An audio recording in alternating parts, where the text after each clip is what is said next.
안녕하세요. 오늘부터 총 4개의 동영상을 통해 중국 드라마 삼국지를 리뷰해 볼까 해요. 우선 첫 번째로 이번 동영상은 삼국지라는 소설이 어떻게 만들어졌고 역사적인 배경은 어떻고 드라마에 등장하는 주요 인물들을 소개하는 그런 내용이에요. 원래 삼국지는 중국 위나라 출신의 진수라는 사람이 쓴 역사서인데요. 위나라 이야기를 담은 위서, 총나라 이야기를 담은 촉서, 오나라 이야기를 담은 오서, 이렇게 3개의 문집으로 구성되어 있는 총 65권의 역사서라고 해요. 이것을 훗날 송나라 때 배송지라는 사람이 줄을 달아서 보충하고 정정한 삼국지주라는 책이 나왔고요.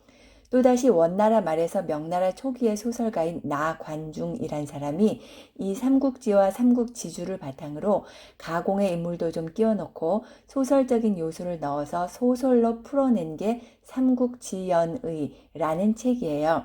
그러니까 오늘날 우리가 알고 있는 소설 삼국지는 실상은 삼국지연의인 거죠. 저도 삼국지연의를 통상적으로 일컫는 삼국지라고 명명하고 이야기를 이어갈게요. 소설 삼국지는 역사적으로 한나라 말기 혼돈의 시대를 배경으로 하고 있어요. 오래전 우리나라에서 인기리에 방영되었던 드라마 주몽을 기억하실지 모르겠는데요. 드라마 주몽의 후반부를 보면 주몽이 고구려 건국 초기에 한나라를 상대로 전쟁을 펼치는 그런 장면들이 나오거든요. 그때만 해도 한나라가 어느 정도 힘을 유지하고 있을 때였는데 삼국지의 배경이 되는 한나라는 그보다 한참 뒤에 패망 직전의 상황이라고 보시면 되겠어요. 삼국지의 삼국이란 조조의 위나라, 유비의 총나라, 손권의 오나라를 뜻하는데요.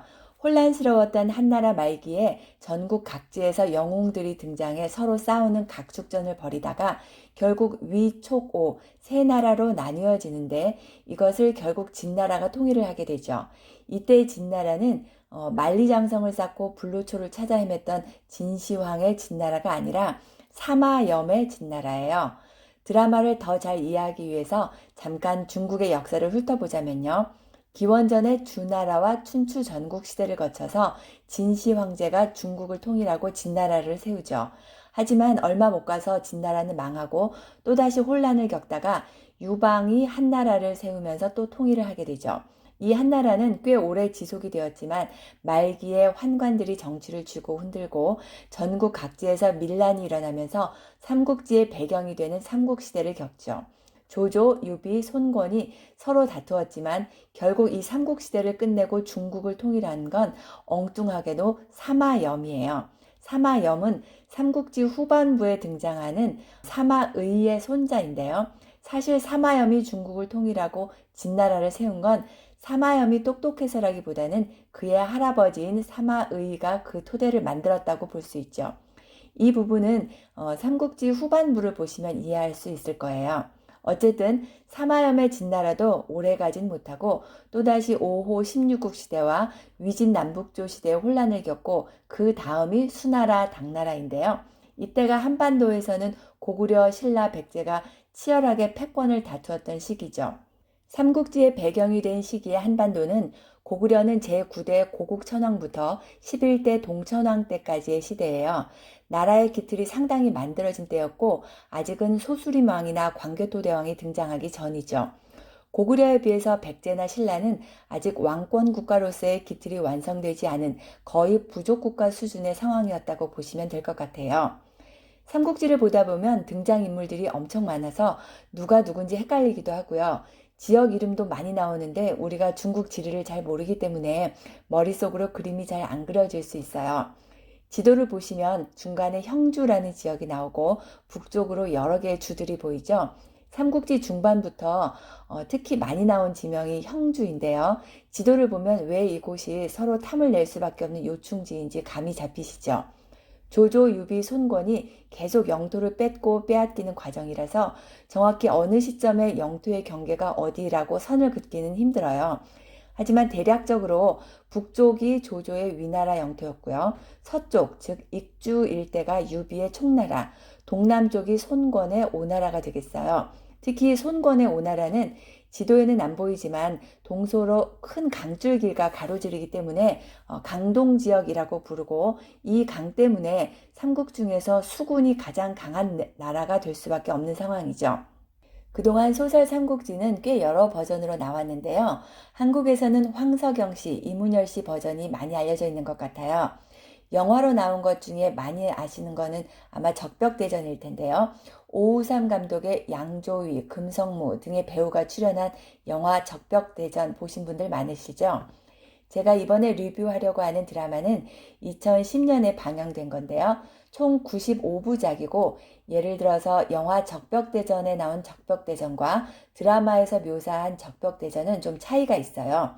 역사적 사실을 기반으로 하고 있기는 하지만 아무래도 감독이라든가 배우라든가 또 극적인 묘사를 위해서 여기저기 여러 부분에서 다르게 묘사된 부분이 있을 수밖에 없는 점을 감안해서 봐주시면 좋을 것 같아요.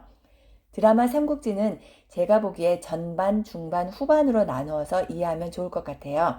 그래서 저도 이렇게 세 부분으로 나누어서 리뷰를 하려고 해요. 전반부는 동탁이 죽고 조조가 세력을 확장하는 과정이라고 보시면 되고요. 중반부는 드디어 유비가 제갈공명을 만나서 비상하는 과정, 여기에서 하이라이트가 적벽대전이죠.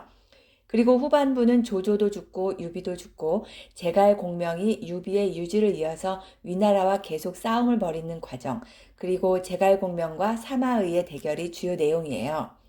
등장인물은 너무 많지만 일단 전반부에 등장하는 주요 인물만 간단히 살펴보자면, 먼저 조조가 있죠. 자는 맹덕이고요. 이 사람이 어떻게 그런 위협을 이룰 수 있었는지 그의 사람 됨됨이를 유심히 보면 재미있으실 거예요. 그리고 동탁은 드라마 초반에 어린 황제를 등에 업고 전횡을 일삼다가 나중에 왕윤의 계략으로 몰락하고 죽음에 이르는 인물이죠. 동탁에게는 수양아들 여포가, 왕윤에게는 수양딸 초선이가 있었는데요. 이들 둘의 사랑 이야기도 재미가 있어요.